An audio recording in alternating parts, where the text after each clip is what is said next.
Stomach na ba? Gizzard. Gizzard na ba? Hindi pa po. Anong umisum? Proventriculus.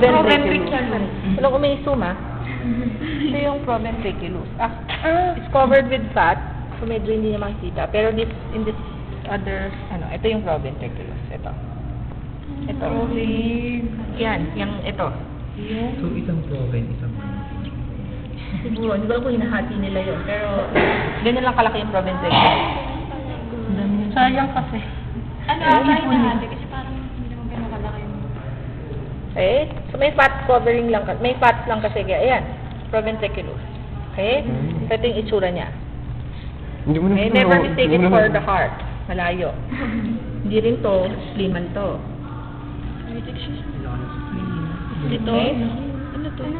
Ano yan? Wala lang yan, bato lang yan. Okay? After the proventriculus, you have the gizzard. So, ito yung gizzard. Yung balon-balunan, but when you open this up, ganyan ang loob. Ano po yan? Gizzard. Ito yung mga feed materials pa niya. Ay, oo. Sige, tikman niyo. Try mo. Okay? So, the gizzard. After the gizzard, syempre, small intestine.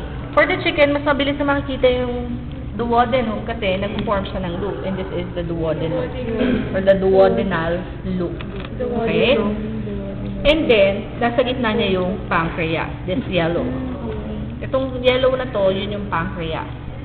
Okay? Pancreas, duodenum, jejunum and ileum actually. So, you can designate it talaga.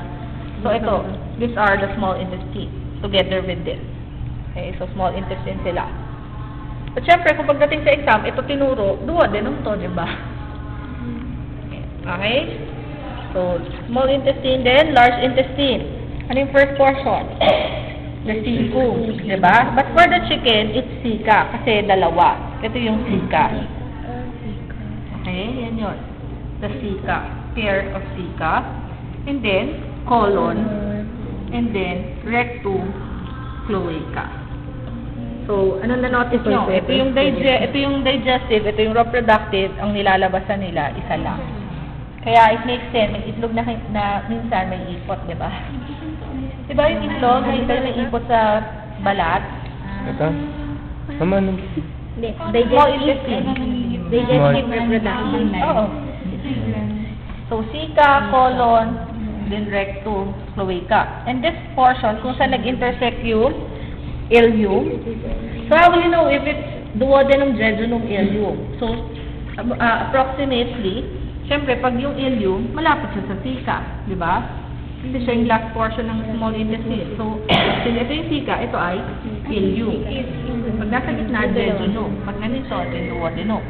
So, ileum, ito yung cica, cecal, colon, colonic. Kaya ang tawag dito, iliocecal colonic junction.